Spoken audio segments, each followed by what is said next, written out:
Yeah, what we call this, there are a lot of incidents, what we call, that is very unfortunate.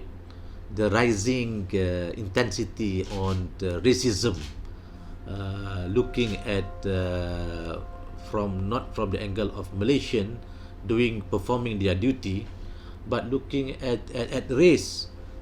Okay, and you still remember when we were young, when you steal from the Malay shoppers is haram, but if you steal from the Chinese shop, it's okay.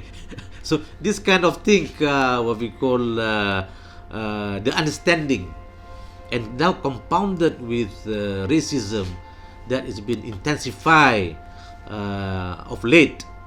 So we are looking from any angle, a Malay and the Chinese fighting with each other, then naturally, with the reality of the digital technology, it can spread out just within second.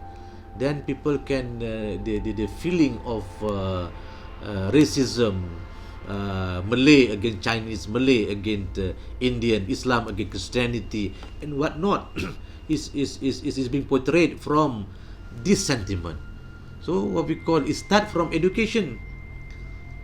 If until and we are not brave enough to look at our education system, whereby giving the young generation the chance to mix with each other and engaging when they are still young, I think this issue will be continuing, and what worries me, it will be compounded over the years.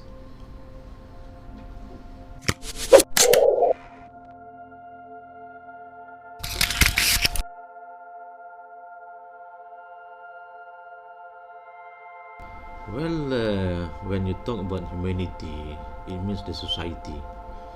It means dealing with people, communicating, and interacting with people, caring, compassion, taking care of each other, helping each other, working together. What we call helping people in need.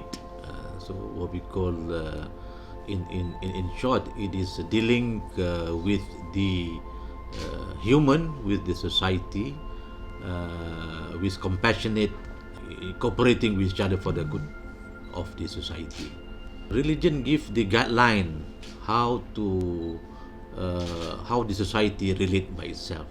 Okay, religion is very important because it gives ideas, it gives guiding ideas on how to relate to societies. Okay, in the religion of Islam, for example, the Quran has given a lot of guidance on how to deal with the society, and the scholar has summed up into 5 aspects of on how to deal with the society. We call it maqasid syariah. That means the objective of the Sharia. Sharia, that means the law or the way to become a good Muslim. When we talk about market Sharia, everything focus about the society, taking care of the society, preserving the society. There are 5 maqasid, that means protection of faith, the protection of life, protection of the lineage. You know who is your son, the family, and whatnot. The protection of intellect, the reason, and the protection of property. That means these are the maqasid, the objective of the Sharia, and if you look at it, these are the essence, protecting and nurturing a healthy society. So from that context, humanity and religion, what we call religion giving the guideline on how to make a healthy society, and humanity is an act of that guidance.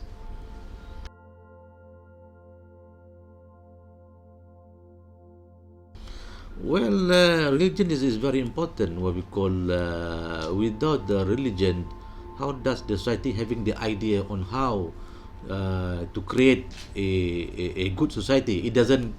You cannot pluck it directly from the air. There must be some guidance what we call. So when I cannot talk from other religious perspective, but on Islam, it is very clear. In the Quran, it says chapter 9, verse 13. It says that, O people, we have created you from a single male and female and made you into nation and tribes that you may know each other. لِتَعَارَفُوا. The idea of having nation and tribes is to know each other and to learn from each other. And truly the most honored of you is the right in the sight of Allah, is the one who is the most righteous towards you.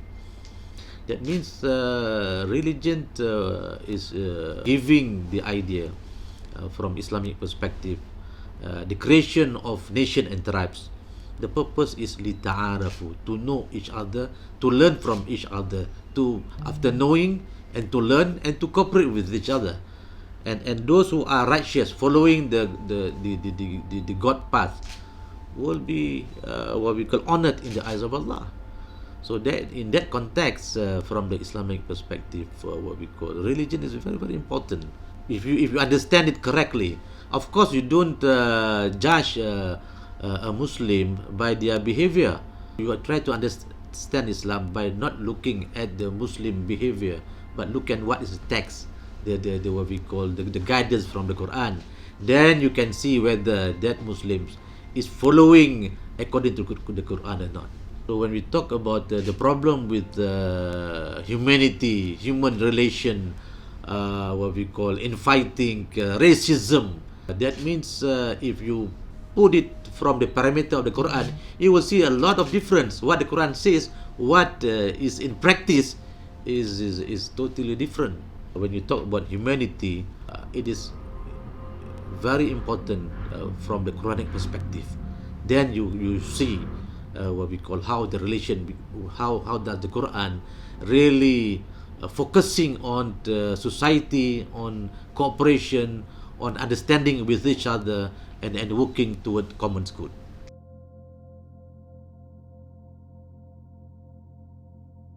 You don't gauge religion from the reality of a person, whether he's a Christian or a Buddhist or a Muslim or Hindus or whatnot.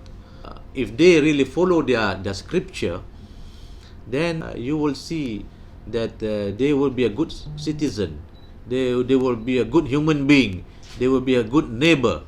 I have mixed with a lot of other person of different religion, but if they follow the scripture, then you don't have any problem with that. There are a lot of common values that we share, that we can harness the humanity and working together.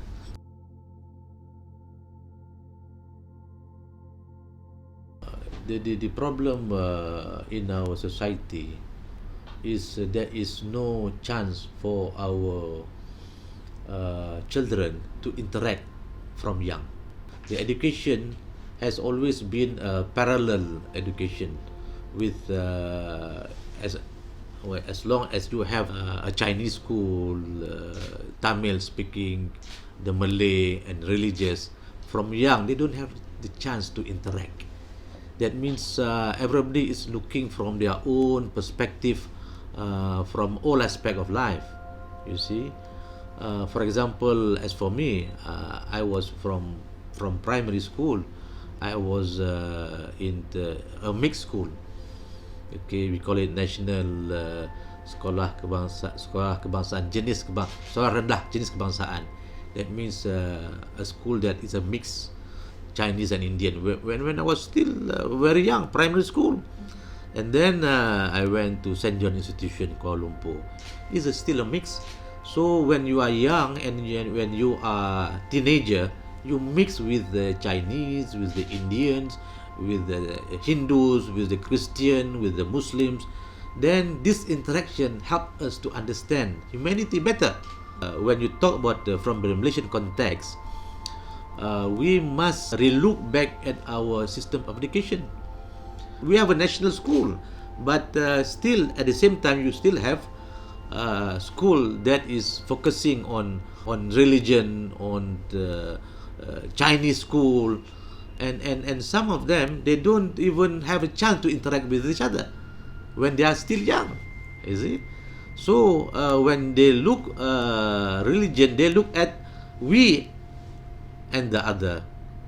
Okay, we are from our perspective. If you do good from our perspective, so that means the chance for the young people to engage when they are young, to try to understand with each other, it is very limited.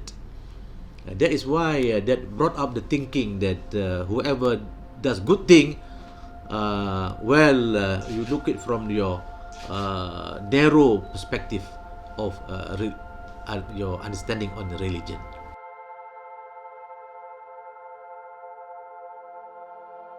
Well, your question comes back to our post-independence. When we were independent, we are divided into racial lines. Okay, in terms of occupation, in terms of everything, including political parties. As long as our education continuing having a Chinese school, Indian school, Malay school, even though we have a national school that has been criticized as being too Malay and whatnot, and then compounded with party along racial lines. When you are representing the Malay interest, what do you expect? You must represent the interest of the Malay. When you have a Chinese party representing the Chinese, what do? You have to represent the Chinese. Okay? When you have an Indian party, you have to protect and fight for the interests of the Indians.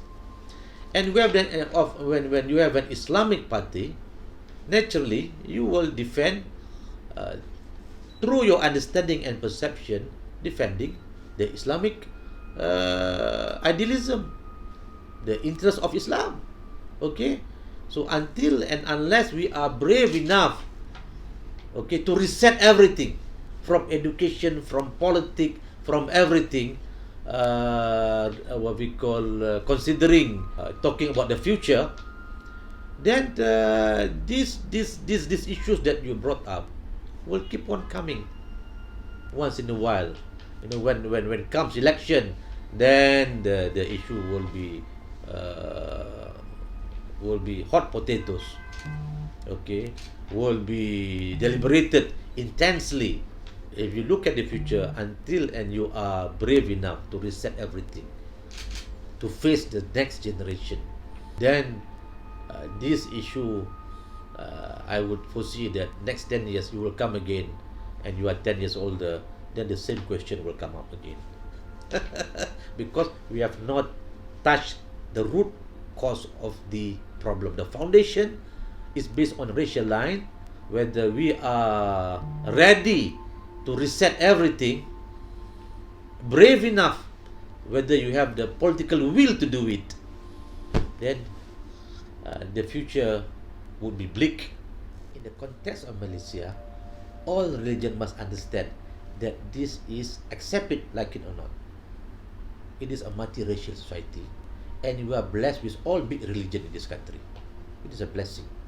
All the major religion, you have the Christianity, Buddhism, Hinduism, Islam, and you have all the big races in the world. You have the Chinese, we have the Indian, and we have the Malay. All the big, if you combine the Chinese from China, India, and Malay, and the Malay archipelago, we are talking about how many billions. Whether you like it or not, the Indians still, they look at their homeland, India. They still have their family in India. And now, with the opening up of China, people are coming back to look at their root. Oh, I was here, they are coming. So this is a blessing. Mind you, if our people can understand, accept this multiracialism, and everybody know each other religion and other sensitivities, we can tap all this potential from India, from China, from the Malay world, in terms of economic, social activity, and diplomacy and whatnot. This is a blessing. But if we choose the path of racial and religious line from a parochial perspective, then you are gone. you're finished. So you have to equip all religious. I understand there are some priests coming from India, knowing nothing about the Malaysian community, going to Batu Cave and becoming a great teaching and everything, and they don't even know the context of our Malaysian society. Same thing, we are inviting scholar or ulama from Indonesia and from other country teaching here without knowing the society over here.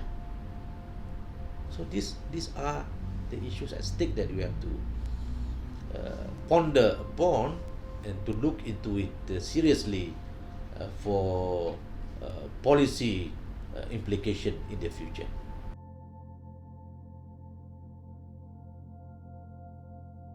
I have been dealing with the Rohingya when the early refugees set foot in Pulau Langkawi. Okay, that was more in the 90s. The Rohingya, they don't come here by choice. They are not economic migrant. They are trying to save their life, right? I've been dealing with the Rohingya for many years, and I have 5 schools running for the Rohingya. If you have time, you can come to see our school in Terengganu, in Kuantan, in Penang, in Gombak, in Klang. Almost more than 900 students that we nurtured. We give them education. Likewise, the Syrian, they are not economic migrant. They are trying to save their life, seeking the compassion, seeking the humanity of our society. Of course, what we call what had happened for me, if you have 100,000 Rohingya coming over here, say 500 of them are creating problem. You don't send the whole them. Where do you want to send them back? Send back to Arakan? It is as if that you are sending them to die, because they don't have any choice. They come here not by choice. They are being forced. So I posted in my Facebook and it was attacked like hell by everybody, and it was so racist, so inhuman that I couldn't read it. It was too much. Kill them. They are dog and everything. They don't deserve to be treated like human. Mind you, what we call, they don't have any choice. Where do you send them back in the sea? The image of Malaysia as a place for compassion, the place for seek refuge by those who are being forced to leave their country, has been glowing, has put Malaysia in the place people are a dream country that they won't come. I was what we call in Geneva attending one international conference. I got a very glowing support.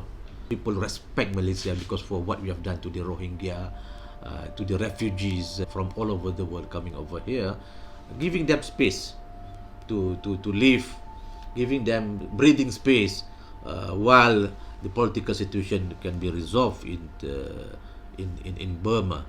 But after what happened, because when you talk about the attack on the Rohingya in the Facebook, you are not talking about Facebook read only by Malaysian. Facebook are being read by all over the world. Before this, we met the Rohingya in Mecca. There are 300,000 Rohingya living in Mecca. They respect the Malaysian like hell. After the way the Malaysian netizen are responding to the hate against the Rohingya, I don't have any more respect. Malaysian has no more respect because of that Facebook. Maybe they just following each other, but it's being read from Rohingya in Australia, Rohingya in America, Rohingya in New Zealand, Rohingya in wherever they are that they have and I got the feedback. And then you accuse this Bangladesh trying to defend the migrant. Of course, I would say that the Indonesian, the Bangladeshi, other than the Rohingya, most of them are economic migrant. The way you treated them here, sending them back to Bangladesh, you know what happened to them? What happened to this guy? He was treated like a hero in Bangladesh. Okay? And now, we were so much respected by the Bangladeshi this while. But after what had happened, our image has gone down the drain. The goodwill that we have done for many, many years has gone down the drain just by one, pardon me, stupid reaction. Pardon me for saying that. Because I have been dealing with international issues for many, many years. I know the consequences. You touch something else here without considering the effect of what we are doing, it will reflect on other. Now we have lost the Rohingya. Now we have lost the Bangladeshi. And then what's next? Can you touch the Indonesian? No way. Because you touch one Indonesian, for example, you have the Malaysian embassy will be burned in Jakarta. The reaction is there. But you can bully the Rohingya because the Rohingya have nowhere to go. That's why it's an easy prey for those who are orchestrating this issue. So it's very pathetic, and I'm very sad about this incident. And how are we going to repair? The goodwill has gone. That's why the impact of the millennial generation, you just by click without thinking, you hate and everything, but you forget that the entire world is watching you. You see? So this is where we have to educate the people to think 10 times before you post or you share anything, especially regarding with hatred, regarding with what we call racism and anti-religious to anybody. It's very important. At least in Malaysia, you have a lot of zakat fund, a lot of rich people. You have a system to take care of you. But these people, for a Rohingya to be sick, how much they're going to pay at the hospital? They have to pay an expatriate fees. To give birth in our hospital, you have to pay more than 1,000 ringgit. How much we are going to pay as a Malaysian? Sometimes only 60 ringgit, less than 100. But they have to pay for 1,500, 1,200 ringgit. And they are not allowed to work. They are not allowed to, what we call, to go for education. And they are not allowed to get sick. Where do they get the money? I'm taking care of them for more than 30 years, I know. We have to find money to get a childbirth for the Rohingya. What do you do? Yeah? Where is our humanity? If you are Muslim, where is your humanity? If you are Christian, if you are Hindu, where is your humanity? So it's difficult.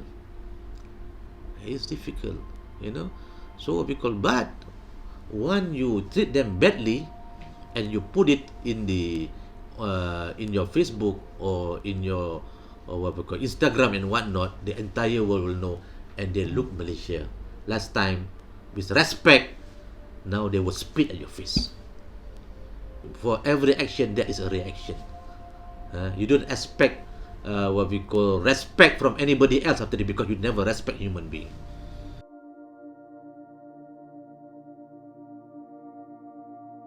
Lita'arafu means to know each other, to learn from each other, to benefit from each other. If you understand that, then there is no room for negativity. Because Quran says, Lita'arafu, to know each other. Then, after knowing, to work together. Appreciate each other. Okay? This is a very powerful ayah. But if you don't understand this ayah, the Quran is for humankind. It's not for the Muslims. It's for humanity. Okay? So you don't study the Quran from that perspective. There's no room for negativity if you understand the text correctly. Everybody in the hadith, it says that all the children of Adam, they are just like a white cloth. They are clean, pure as silk. Okay? Those that painted it white or black or Christian or Buddhism, whatever, is the parent.